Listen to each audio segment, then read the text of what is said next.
Welcome back to Take a Leap and Transform a Neurodiversity Journey. I'm your host, Joseph K. Muscat. Are you ready to take a leap with me? As we embark on this journey, let me introduce myself as Malta's neurodiversity consultant, Joseph K. Muscat. I've been pioneering neurodiversity and awareness within the Maltese business landscape for the past 3 years. During this time, I've engaged in speaking, coaching, conducting workshops with companies and organizations like Bjièn, Bena, FHRD, Upper Level, and many more. This year marks the introduction of Neurodiversity Week in Malta, where we present insights from incredible guests about neurodiversity in the workplace. So let's now leap into the interview. Awareness and training for neurodiversities are still emerging and growing in the diversity, equality, and inclusion and belonging sphere. In this evolving field, neurodivergency, like myself, are taking the lead as trusted independent businesses, a trend seen in various countries.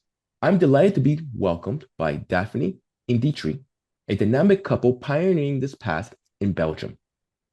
Daphne and Dietrich are both neurodivergents and co-founders of Bjièn in Belgium, specializing in neurodiversity consulting. Their focus is on training and consulting for neurodivergents at work, emphasizing resilience, productive, and neuro-inclusion teams through innovative approaches and strategies. Welcome, Daphne and Dietrich. Thank you. Yeah. Hi, Joseph, and hi, everybody looking at our live stream. We can't see you. We Yes. can't see the audience. That's not possible. But welcome. Well, we met over a year ago, and we've developed a really great relationship and bond, and we've been networking together and supporting each other. And it's really great to have you here for this amazing event. And thank you for inviting us. Yeah. My pleasure, guys. My pleasure. Again, this is another way of how we can support one another within our community as both being neurodivergent as well as neurodivergent entrepreneurs in the sphere of bringing neurodiversity awareness towards the workplace. Yep. Yes. So Daphne and Dietrich, we connected just about a year ago. And we've developed our, as I said, friendship and initiation and support and network between us. I mention this because the three of us are all aware of the uphill battle we face since neurodiversity is relatively a new yet old and not fully recognized workplace issue. Can you share your journey with us? Yeah, sure. Go ahead. Yeah, we started rolling into the scene, more or less, not by accident, I would say, but it was really, maybe a bit by accident. Initially, we started a company, so we both worked in the tech scene for many years. And we started a company, so that was actually the first iteration of Bjièn, a company to provide consulting services to tech startups and scale-ups. So we were active in that scene for a little while, and then at some point, totally unrelated to that, I thought, I would like to start doing public speaking. Because I didn't really engage in that yet, and I wanted to try that out. So Daphne said, why don't you go talk about ADHD? Make a presentation, a short presentation at the local event somewhere about ADHD. I thought, okay. It was actually a stressful moment. I really had to complete it at the last moment because, I'm an ADHD person, so we both have ADHD and autism. But anyway, I created a talk on ADHD and software development, ADHD developer. And then I presented that. So that was actually a presentation of 20 minutes, I think, maximum. That was a fun thing to do for the first time. Then later on, some companies, some people came to us and asked us, hey, do you provide consulting for neurodiversity or for ADHD? In the workplace? And I was like, no, not really. No, we don't really do that. I don't perceive me or ourselves as experts back then. So but we kind of did. We did sell the presentation, and we did give the presentation. Actually, we got a very good feedback. We got very good reactions to that. And then we started thinking, okay, being neurodivergent ourselves, having been busy leading teams in the past in various companies, and then experience of being neurodivergent ourselves, yeah, we were thinking maybe that's a better path for us. It was closer to us and it gave us a lot of energy as well.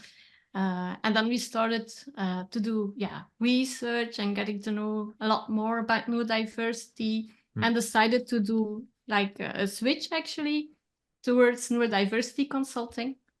And yeah, we did that I think 1.5 years ago, and around a year ago we started to have our first customers buying the keynote, buying the workshops.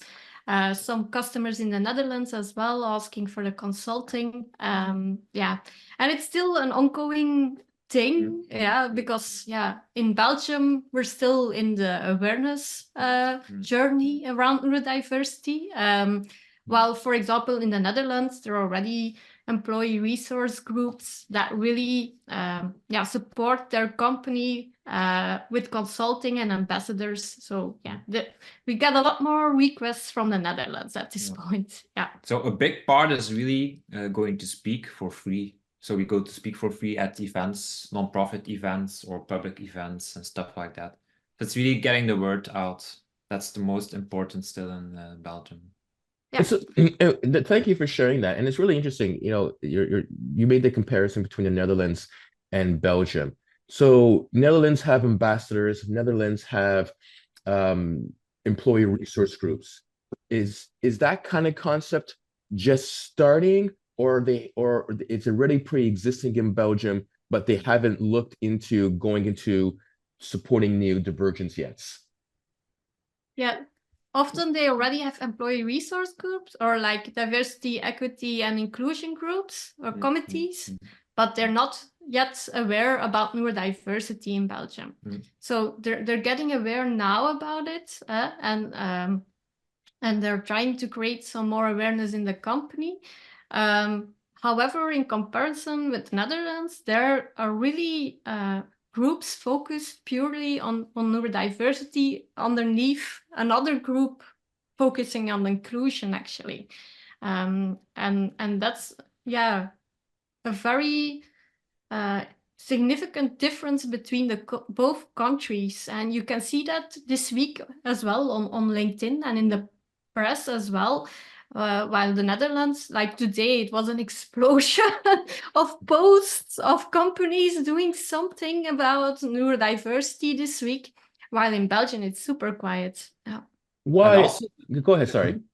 The groups in Holland, that's how we perceive it. They get more buy-in already from senior management and they get budgets.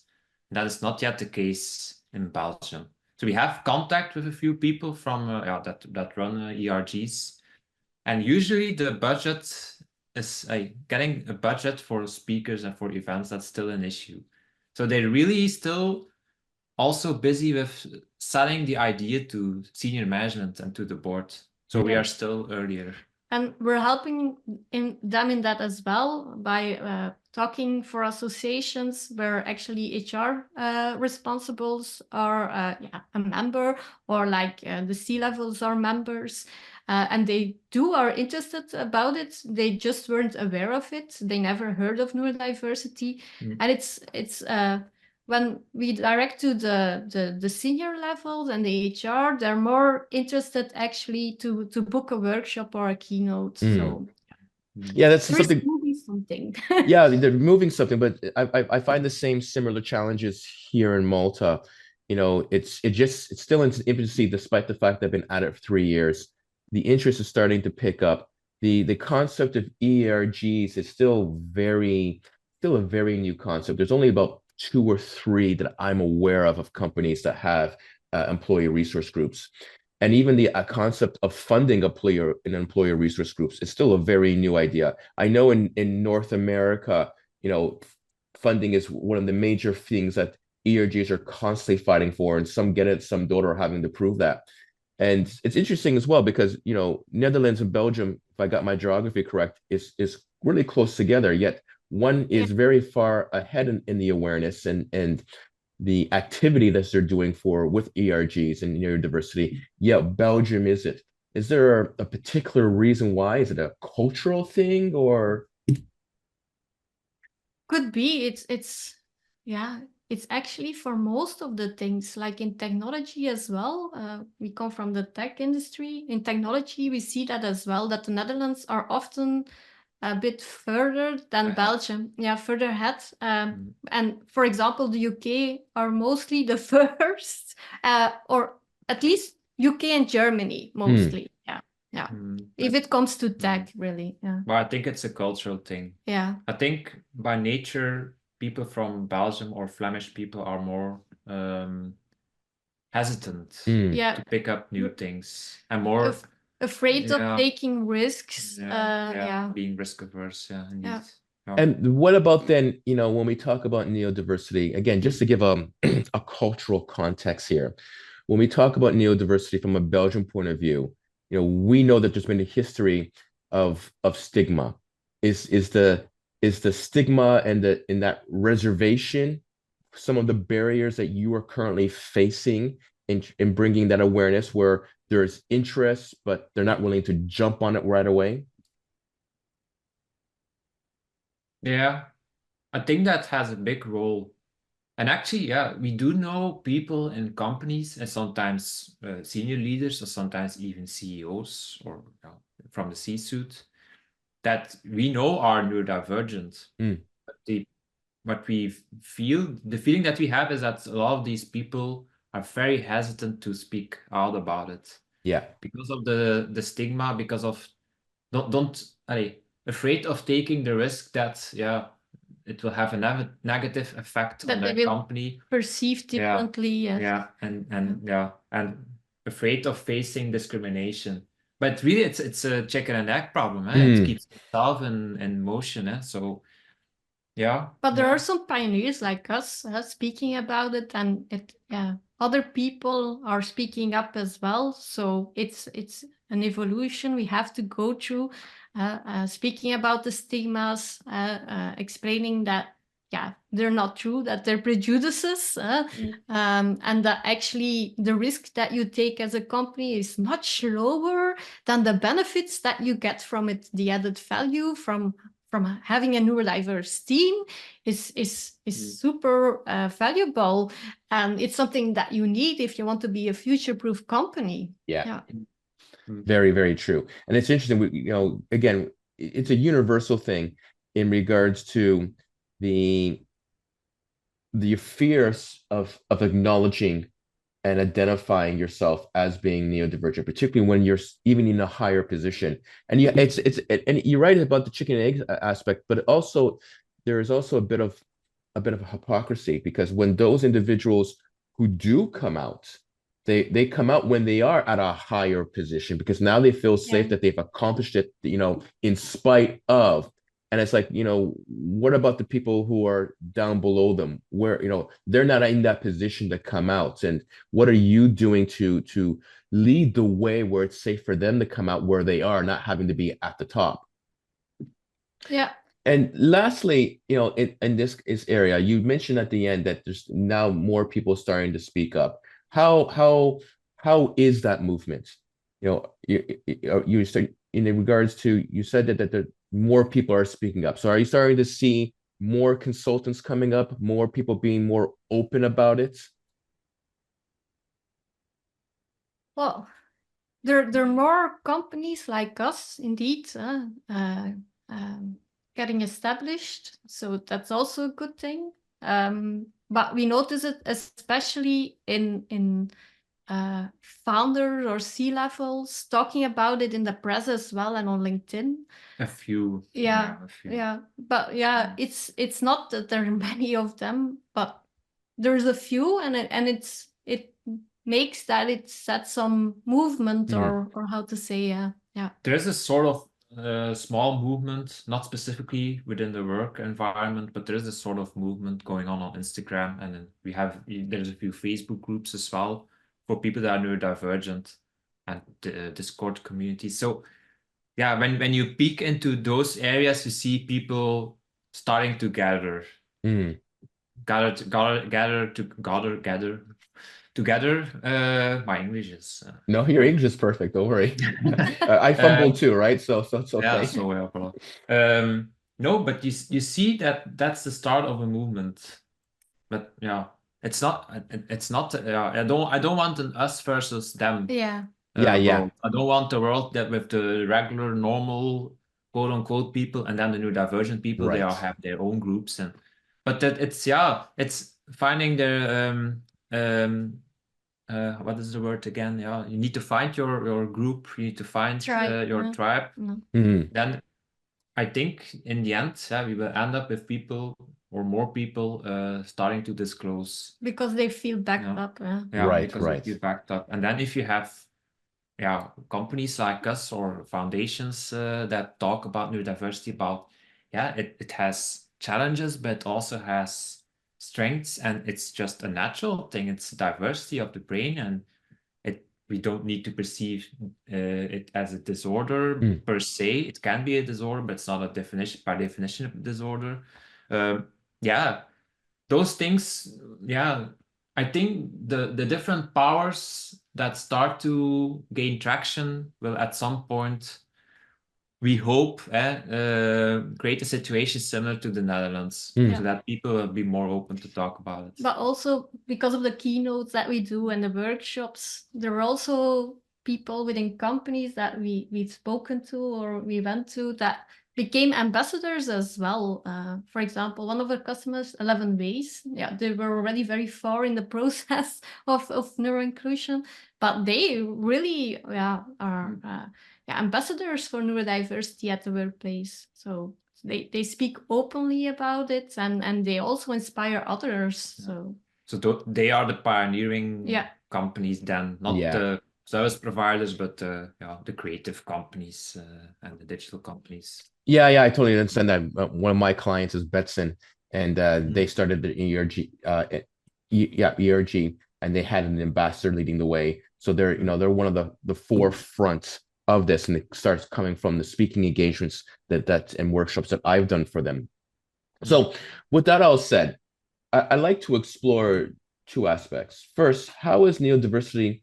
Oh, well, we already covered that actually in our conversation, so I'll skip that question. So let's go over here. Now let's delve into neurodiversity or neuro-inclusion. I like to start the conversation by addressing the significance of board level support. And you've mentioned this in the previous conversation, which we emphasized the beginning of Neurodiversity Week Malta. However, both of you seem to have a different perspective on the topic and come from a slightly different where the focus is more on teams. Can you elaborate further on this?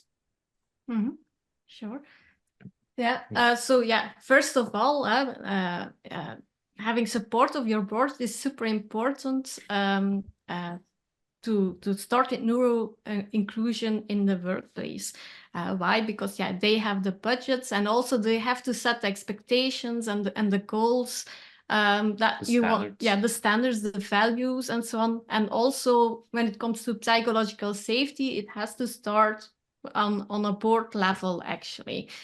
However, if it comes to implementation, what we often hear is companies or HR saying, but if we have to look at everybody's personal needs and personal preferences, that's a lot of work, especially if you're a company of 39,000 people or whatever. We have customers like that. I can imagine, a conversation with each of them is out of the league, of course. But in that case, you can put a framework actually there so that the teams have the mandates to organize them themselves, to look within the team, what are the needs and the strengths that we have within the team? How can we make sure that everybody can work on their strengths? And if they have challenges, how as a team can we make sure that these are either removed or reduced to a low level, actually? And that actually, takes away a lot of burden or a barrier for the higher level to decide upon that, because it's impossible if you're that big of a company to look at all these different aspects and put it in place for everyone. And it will also not work because what works for one person will not work for another one. Yeah. Yeah. So they need to be on board. The board level needs to be on board with, we need to see and treat neurodiversity not as what was the word I was going to say? As a disorder. It's not a disorder, but it's also not an exception. These Yeah. are not exceptions, so it needs to be ingrained in the culture. That's one thing, and they are very responsible for that, and then setting the standards and leading the way, being an example for their people. But a big part of the implementation then, actually the implementation of being neuro-inclusive, what people and teams need to do and managers need to do day in, day out, that's really, in our idea, a matter of descaling. So that's indeed what you were saying. That's sometimes a remark that we get, but we really have to manage all of this? If we have one person with autism, we have a person with ADHD, we have a person with dyslexia, we have a person with OCD. Yeah, but that's way too much. We already are drowning in work. And then you still have all the other diversities as well, of course. Yeah. So, but that's too much. It's like, no, we try to go for a universal design, make these small steps, but give the mandate to the teams, because the teams, they know best. That's where the work is happening. They know best indeed, and they know which personalities, given and strengths, they're in the team. And given the psychological safety, they can have the conversations and they can decide eventually with support. There can be support, can be a support system. Because sometimes indeed we also get the remark, but won't there be like people abusing the fact that they have autonomy? And say that's why you need to put a framework, of course. And of course there will always be people maybe to stretch the limits, but there will only be a handful or something. That's the distrust part. That's But that's been with everything in the history that happened, from changes like child labor. They were also afraid of everything that would include that. So well, that's interesting. It's really interesting in the aspect. I mean, first off, I think we need to clarify something here, that it's neurodivergency is not a disorder, but it's how society and how society structures are currently built that does make it a disorder.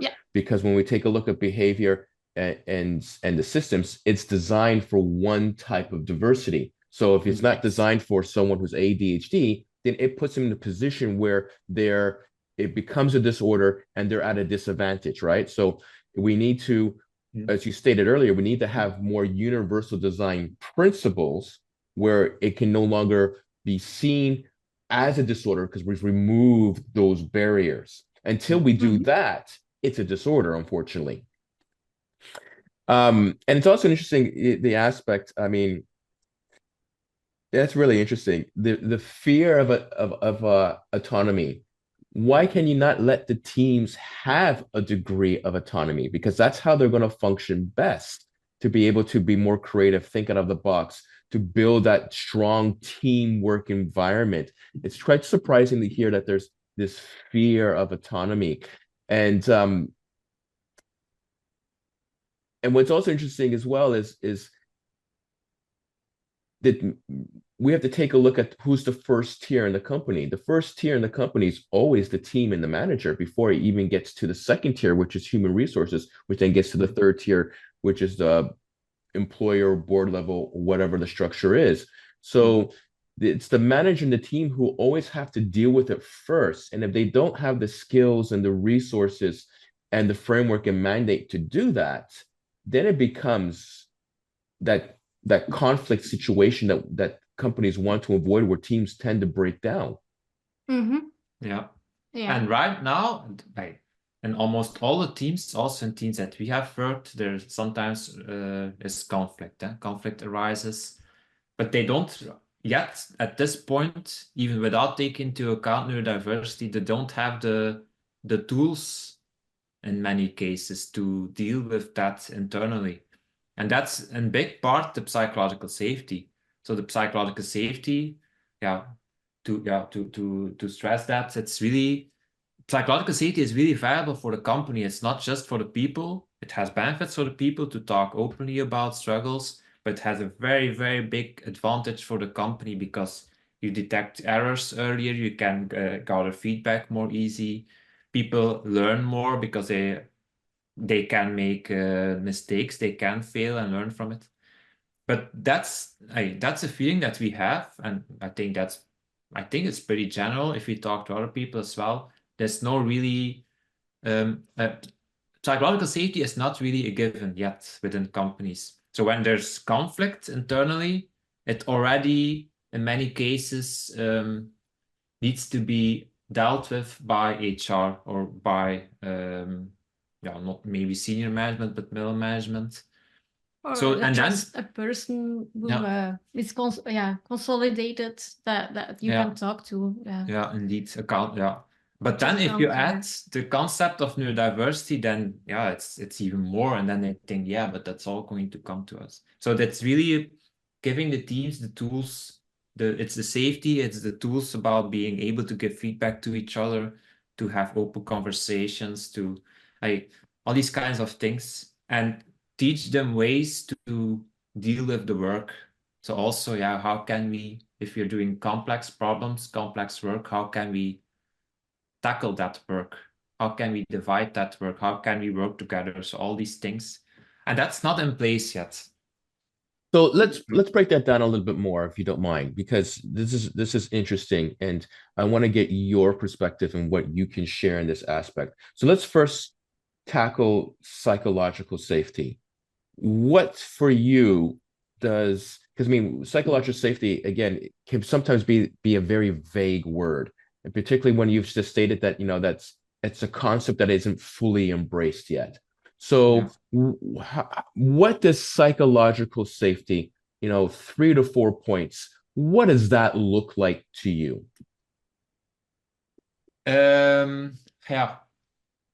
If you summarize it, it's being able to speak freely without a fear of I'm going to get a negative effect from this. So, for example, when you make when you make a mistake in your work, people now tend to not be very open about that because they fear, this is going to have a negative effect on my performance.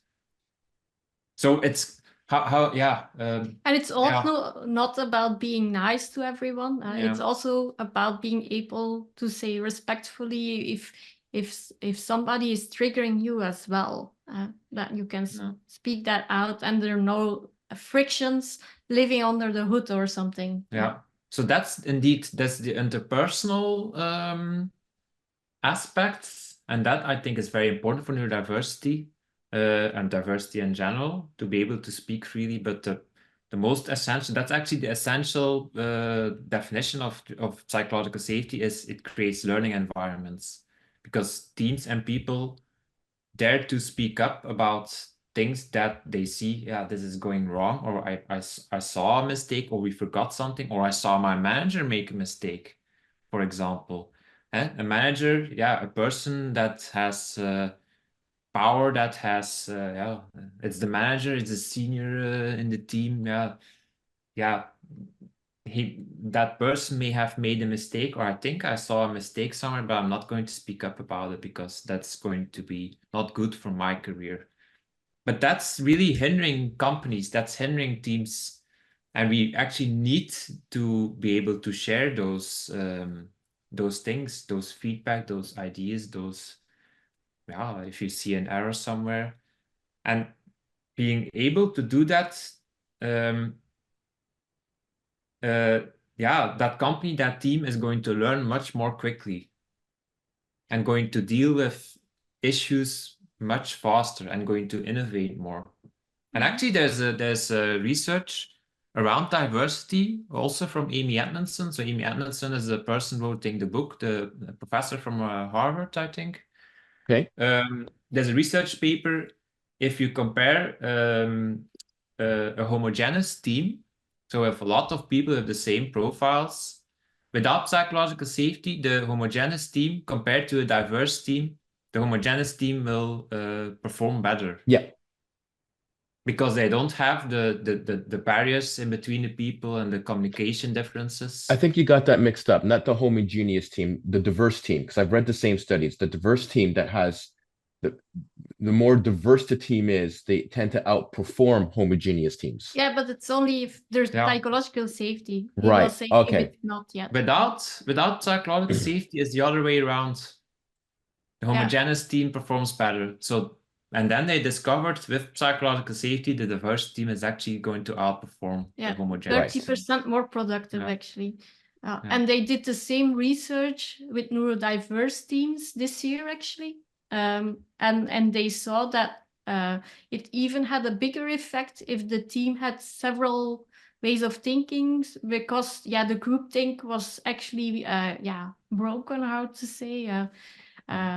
So there were more innovative thoughts and so on. Yeah, because you know, a good leader, a good manager would allow for teams to speak up, and to speak up to exchange ideas without having any particular consequences for speaking up. And if there's that fear of consequences, people don't speak up. I mean, you take a look at the average meeting where, you know, okay, a 5-minute meeting ends up being a 45-minute meeting, but no one speaks up because there's that fear of that if I speak up, I'm going to get shut down and my ideas are not going to be welcome or appreciated, which then affects one, getting a lack of buy-in for initiatives being conducted by a team, but introduced by a manager, as well as a lack of productivity in doing that because they don't fully buy in because they haven't been able to properly contribute or they don't feel safe that they can't contribute.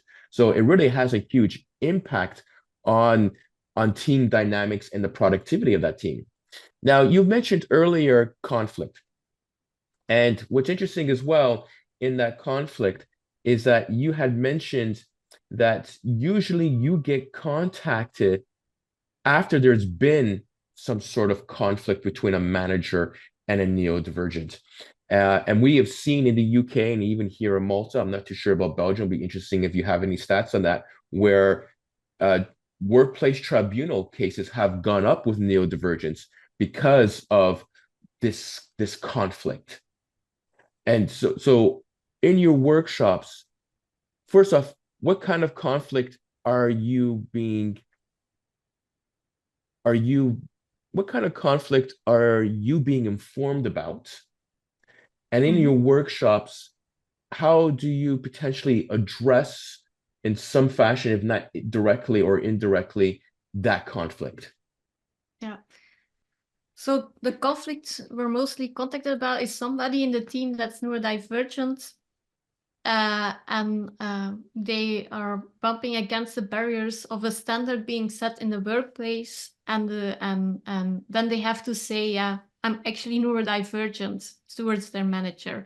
And then firstly, the manager is a bit disappointed that they didn't mention it earlier, but which is difficult if there's no psychological safety, of course, and there's stigmas in the team. And then actually they start talking about what the strengths are and the challenges, which should have been a conversation already when the person started, of course, because you don't have to know necessarily a label of somebody. You need to know what their strengths are and their challenges are and their triggers are in the workplace. And then they start to look for a solution. But the manager, they try a lot of things, but they fail because they have no idea how to deal with neurodiversity. And when they address to HR doesn't know either. And they don't get it's not on the agenda. They don't get the budget from the company to foresee like trainings for managers in neurodiversity. And it's mostly the manager who's very inclusive and coaching and facilitating that wants to move on with that and do something for the employees. So they book a workshop on their budget of the team, actually, to improve the situation within the team, but also to learn themselves how to deal with it in a better way, to understand it. And that's what we do in the workshop. We introduce them into neurodiversity, on the practical things that they can do, in the team level, on organizational level, but also on a personal level. And then we let them think about first steps that they can take within the team for the next few months or weeks to get started being more neuro-inclusive. Of course, a workshop in itself doesn't solve the issue. You also need to do guidance with the team as well. But for them, it's already a first step to get also buy-in from their senior leadership, from the board, actually, to move on.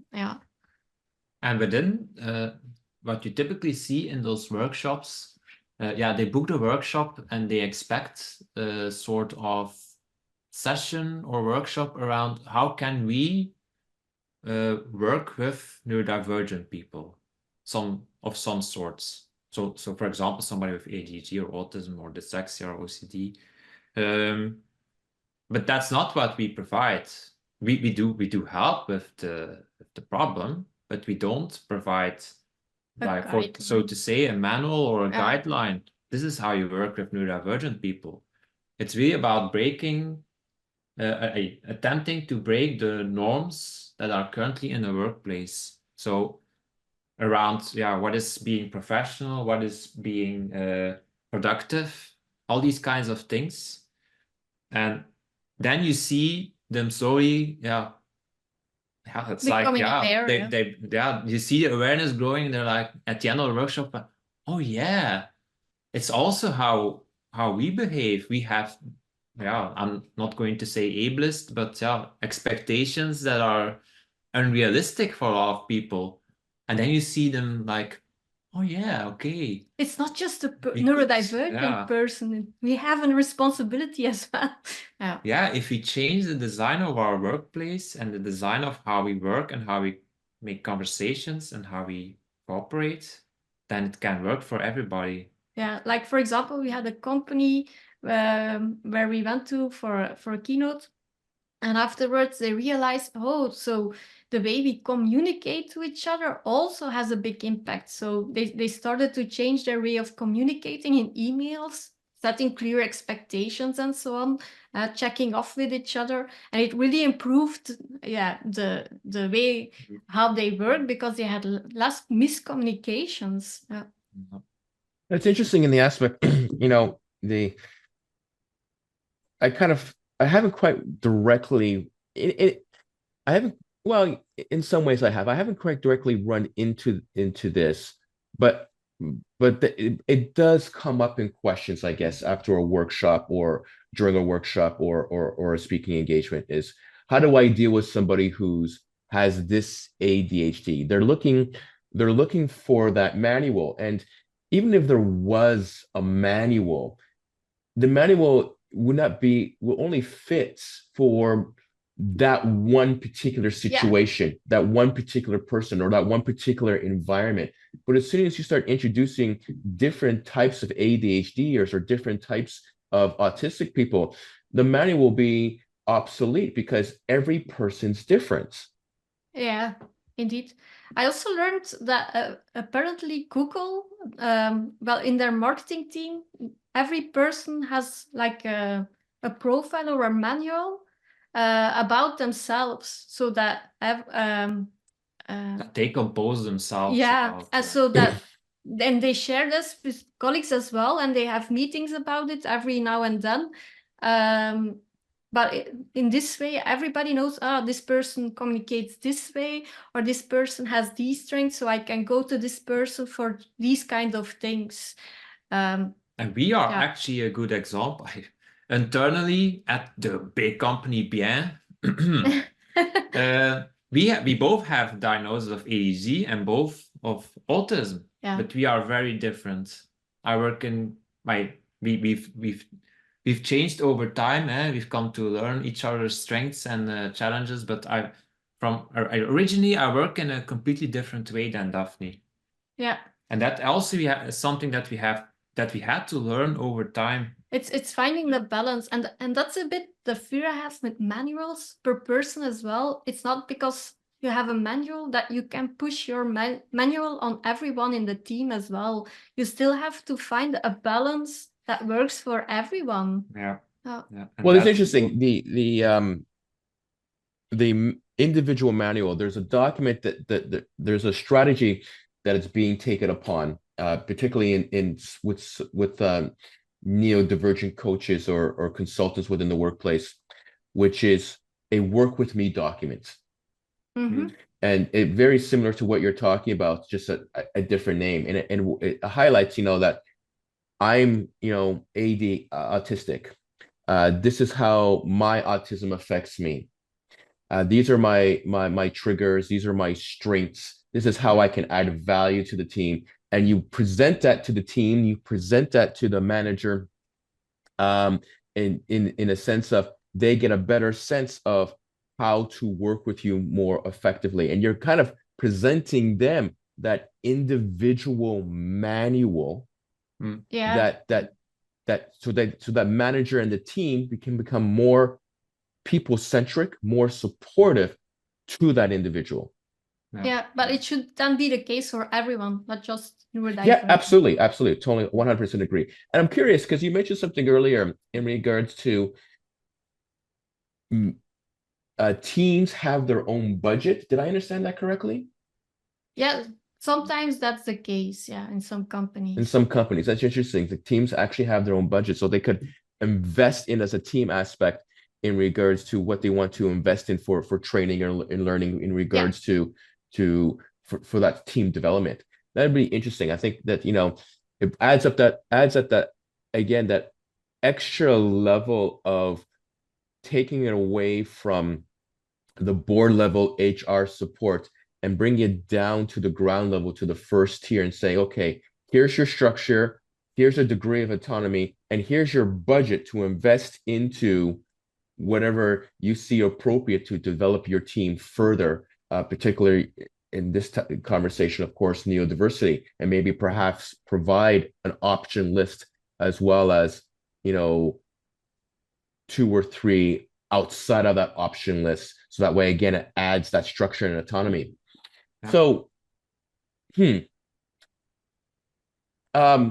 depends on the company, Yeah, Yeah, it and does. It Company does. everywhere, and And mostly it's also budget, related to operational stuff as well. Yeah. Which means that mostly they only have budget for like a workshop, while they might have needs for consulting as well. So it should be a larger budget, or either the consulting should be on the company then or something. Or it's a team building budget. Yeah, Mhm. as well. It's provided as you can decide with your team what you want to do for team building. Yeah, and then it's like an offsite that they do. Yeah. And Right. then tip for companies, you can also, instead of doing a regular team building, that's not Really building a team. that doesn't. Yeah, you can also book a workshop around neurodiversity. Or inclusion, Yeah. The other or aspect, team dynamics. yeah. I think the other aspect as well is, I mean, I work with bigger companies, I work with smaller companies, and some of the dynamics is that we don't have the resources, and when we talk about smaller companies, that a bigger company has. And speaking with Mark Crowley earlier in regards to when we talked about recruitment, he said that it's the teams, it's smaller businesses who are actually more agile than bigger companies. And if you actually think about it, when you go by your philosophy of, yes, you have to have board buy-in, but then once that board buy-in's there, bring it back to the teams and give the teams the structure, the mandate, the goals, and the budget and autonomy to be able to do that. Then it's not about size. It's about focusing on the team and allowing the team to do what it needs to do to support the members. Yeah. Yes, absolutely. That's the descaling. Mm. And descaling is also interesting for innovation. Yeah, absolutely. If you want to innovate in some regards, for example, you're a product company in tech, and you want to experiment with a new product or with a new kind of feature or offering something specific. I think a very good approach is to say, okay, let's compose a team with all the skills and all the expertise that we need, but that's not too big, not too big of a team, like 8 people or 7 people. And we compose that team and we give them the mandates and we give them a budget to experiment. Right. Yeah. And that's really, I find that terrific. And I Yeah. think that's the same with, like we were saying, neurodiversity. Yeah. You often see the image of a big ship putting out speedboats. And actually, in China, they do that quite often. And that's also why they're so innovative at the moment. So our tendency of companies to keep control of everything is it has a negative effect, because in our world today we need to innovate and we need to be creative, but being in control, that's not possible. You can't experiment, you can't try out things if you are being tied to a rope from above.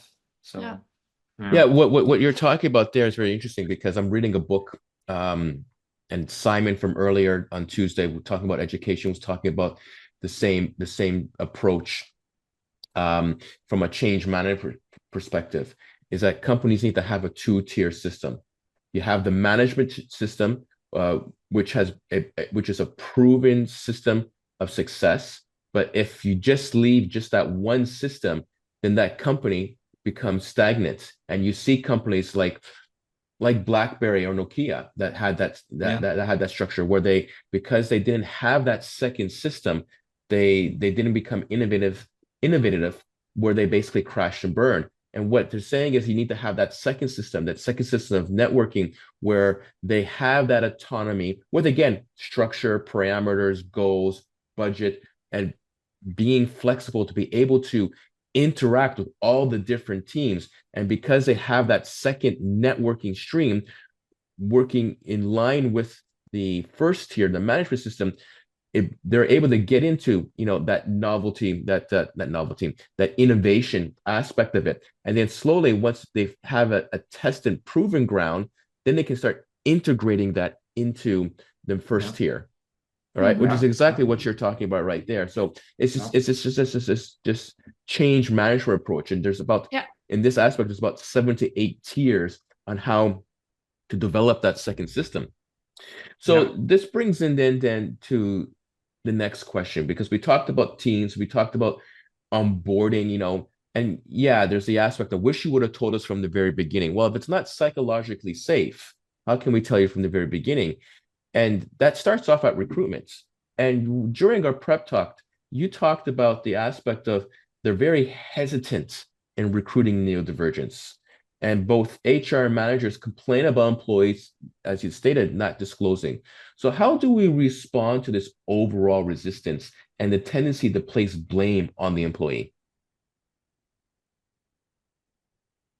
Yeah, the thing is, you can't expect people to disclose from the very first moment if there is like research proving that you actually don't get equal chances.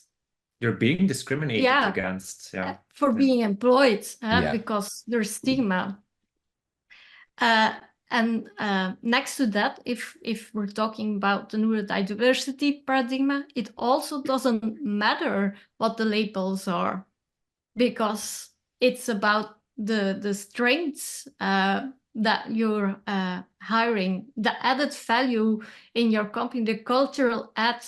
What does that person add to your company that you don't already have in place, and will make your company even more productive, even more creative, innovative? That's what it's about. And it doesn't matter if that person has ADHD, autism, epilepsy, whatever from the neurodivergent group. It doesn't matter for the company. But it ties together the expectation of, for example, recruiters or HR managers to the need to know of what is your neurotype or your diagnosis really ties together with, we need to know how to deal with that. Yeah, you need to tell us. Yeah, if you have ADHD, you need to tell us. They only think about the risks, not about the benefits. Yeah. And also because they think we need to, and they have a responsibility, but they don't, like we said earlier, they don't need to arrange all the accommodations themselves and make amends to those people. You need to go to universal design, but that they don't know yet. So the starting point is still, we need to know if you are neurodivergent. And then we also say, it's the stigma and indeed the risks. But then we also say, but it's 15 to 20% of the world's population that is neurodivergent. That's the estimate. If you are a company of like 100 people, yeah, for sure there's neurodivergent people in your company. And because they say, yeah, but we don't know about anybody, that nobody disclosed here. But they are there. I'm pretty sure they are there, but people mask and they hide themselves. There is already those talents, those challenges are already in your workplace, but you don't know, and you don't really, create an atmosphere for them to talk about it. Yeah, and the strengths that are there, the potential that is there is not, it's untapped. So it's the asking for, we need to have the disclosure is the wrong question. It's not, that's not important. And also, like in the US, in Silicon Valley, they in the past they started hiring, especially on people with autism, for example, because they had the perception that everyone with autism is very accurate and good in IT, which is also stereotypes. I like to do the same things over and over again. But that's also not what we want, because you hired somebody who's autistic, but you didn't hire somebody because their strength. You hired them on the label. And what after the recruitment? Does that person get a good onboarding? Is the team ready to be neuro-inclusive? It creates as Mark said earlier on Monday, it creates this domino effect. If it's not done properly from the very beginning, then you have this domino effect in a negative way. And if it's done properly at the beginning, then you have this domino effect going in a positive way. And so let me ask you this then, because often, the question always comes up as well that, and I'm curious to see how you tackle this, is, well, we're managers. We need to ensure that the job gets done, and we don't have time to be dealing with, somebody's neurodivergency or what other particular problems, as much as they may want to try to tackle it, at the end of the day, they need to fill in the role as a manager. What suggestions do you give to managers to be able to try to balance that out? Yeah. First of all, that's short-term thinking, of course. That's because they're under pressure. Right. But also, it's not that you have to become neuro-inclusive from today on tomorrow. It starts with small steps. The step that you take every day will make sure that, like, in a year time, you've done a very big change, actually. But that doesn't ask a lot of you as a manager on a daily job, I mean. And also, being a manager myself, I also think, sorry, but that's your job. You have to be working, facilitating the team and looking at the people in the team and how they can work better, that they can be fully productive. If you're not thinking about how you can facilitate everyone in your team and your team as a group to be more productive, then what are you doing?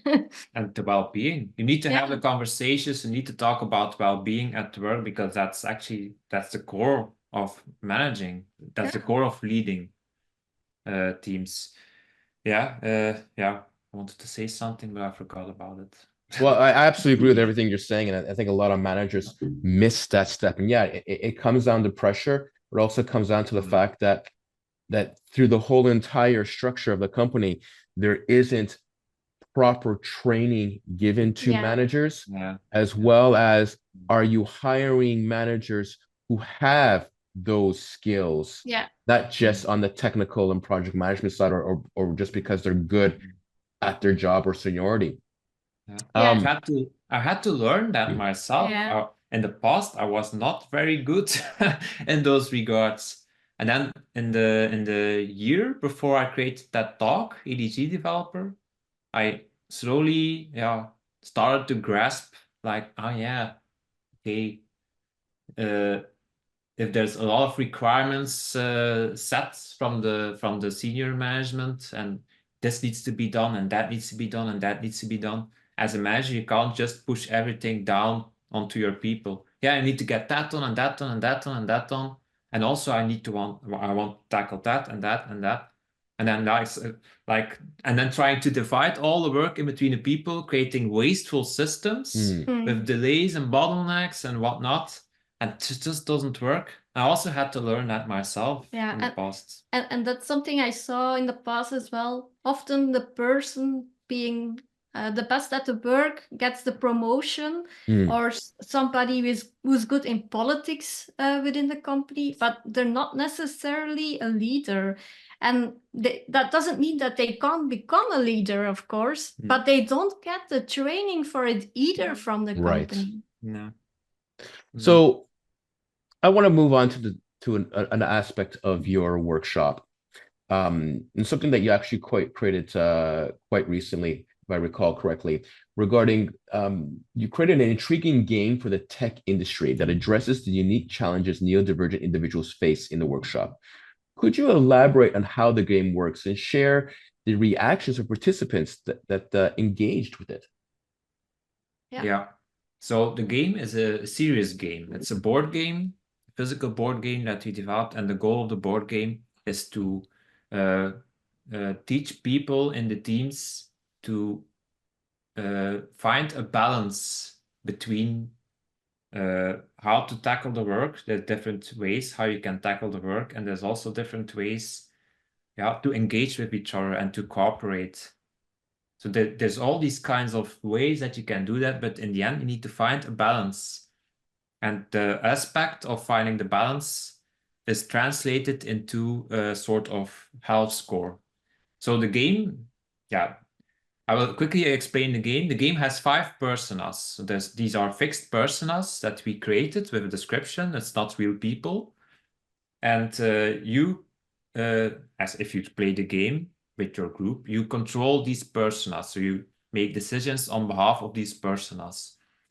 Now, these personas, they each have a score, a health score, keeping track of, are they actually doing well? How is their well-being in the team?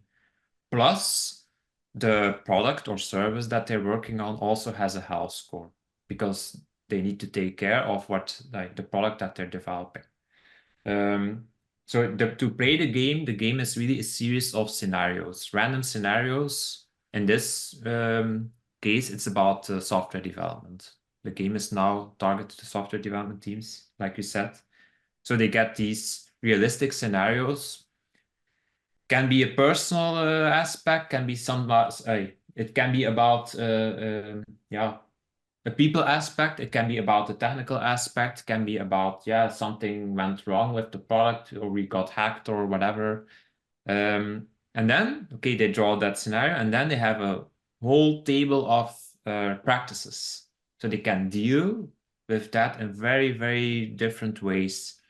Then they have to have the conversation and check, we have these personas, what would be a good approach to tackle that? Yeah, and every persona also has different strengths, different characteristics, different preferences, and they don't have a label, so they're not aware about what kind of neurotype this person has. They only know the strengths and the challenges. Yeah. And then when they have chosen the practice, they first have to choose, then if they turn around the cards, at the back side of the cards, there's a score change for everybody. So then they see the effects And then again, I see people starting to think and starting to have conversations like, huh? Why does this happen? Oh yeah, but maybe that's because this person is very detail oriented. Oh yeah, okay. And then the conversation people start to think, start to get a better insight of these personalities and what their needs are, what their needs and their strengths are. Yeah. So the goal is really to have the conversations going and to learn that, we can't, and that also connects to the descaling. We can't define one way of working for an entire company. It really depends on the team and it depends on the people in the team. Yeah, and if they would opt every time for a practice that's good for most of the team but bad for one person, they get negative consequences of that as well, because that person falls out of the team and then everybody's mental health goes back. Because as a team, you have to deal with all this work of this person, being burned out and falling out. So you have to make sure that everybody stays in the green zone. Good mental health. Yeah. Well, that sounds a really interesting design of the game, and a very engaging, interactive of how you've designed it that gets all the participants to start thinking about the health score and how the impact of that health score has on the team, the product, the task, the client that they're serving. That is a very interesting perspective of what you've designed there. And I can really see how people are starting to get engaged with it and starting questioning why that they may have gotten a very bad health score, or if someone has been burnt out and how that affects the whole entire team. It adds a really interesting dynamic. And very good on you, because that sounds like an amazing game that you've developed. Thank you. Thank you. Yeah. So we still need to, we still have a lot. Yeah, the feedback, we got very good feedback in general from people. Indeed. Yeah, and also a lot of ideas to even improve the awareness of that as a team, that you have to make sure that the team stays in good health, everyone in the team, and that it doesn't become a thing of, we're all in a good health, but that one person is not, so that's a bit of a sucker or a loser, how to say. That's something we're still working on, that doesn't happen. There's technicalities that, it's the first time that we try to create the game. So, but the goal is to bring it into print later this year. Then to generalize it to other teams, to all kinds of teams. Interesting. I can see that. I can see that scenario of let's say 4 out of 5 are in good health, but there's that one employee team member who's not. And then comes the issue of, is that being addressed, and how are you going to address it? Because that could lead into a lot of things, very unhealthy, even dangerous behavior that one employee could face. So that's a very good point to bring up, because even though you're in a team, sometimes you operate in a bubble, and in that bubble, you're not thinking about that other person beside you, or the other aspect of it, particularly from a neurodivergent point of view, that's an odd duck, where and then of course, because that person is seen as an odd duck, they get excluded. And then the pressure, if the team is under pressure, then having to deal with that is like excess. That's an excess. It's like, we can't deal with that as well. Can't you just go along? And it's like, no.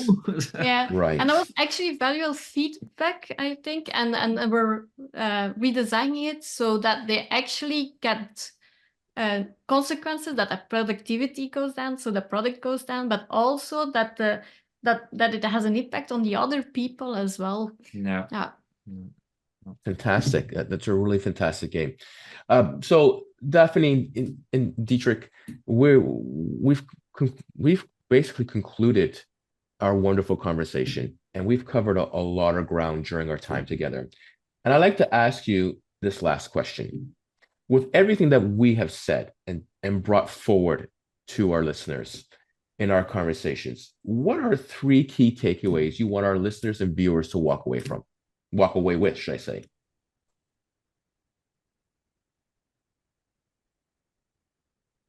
You're mostly better at that. See, it's not prepared, eh? It's not, we didn't write out answers. No, the first thing, we also always conclude our workshops with that. Is really about, if you've met one neurodivergent person, you've met one neurodivergent person. Right. That's really, we need to, we state that every time. Yeah, but people with ADHD, and sometimes we say that as well, eh? We also, there's some sort of, there's some common traits, but still. And that's why we also say, we both have the same labels, and we are still very different. So it's really important. Don't fall into the trap of believing all the stereotypes. Plus, keep on having conversations. You have to ask questions to the people, to the people in your team, to people that candidates that want to work at your company, to everybody. You need to have questions. What do you need? And create a safe space. So don't assume. And that's a hard thing, because as people, we make assumptions. Yeah. That's hard. And the second one would be, to be future-proof as a company, you need to be neuro-inclusive, inclusive in general as well. But neuro-inclusive companies, it has shown from research that they're more innovative, that they're more productive, that they're better at customer satisfaction and also employee satisfaction. So, yeah. And then the third one, I think that will be probably about giving the mandates and the budgets to the teams. That's the descaling, create the environment it's not create the environment, it's creating the mandate for teams, the tools and the mandates for teams to create their own ideal environments. So it's descaling, it's trusting people, but also giving people access to tools, budget, but also, if they need coaching to improve team dynamics or leadership training, all these kinds of things. That's what makes performant teams, in my opinion, and not attaching strings to all the teams and then trying to orchestrate it from above. Sure, you need to set goals, and you often need to set deadlines, and you need to set expectations, but be aware of that. The power, and for some things or for a lot of things, needs to be with the team. And if you set metrics, because we are in a world where a lot of metrics get set, be aware of metrics. Metrics get gamed. People game the system, and all, especially if it's a metric that doesn't really capture value for the business or doesn't capture value for the client. And that's also sometimes that we see in tech environments.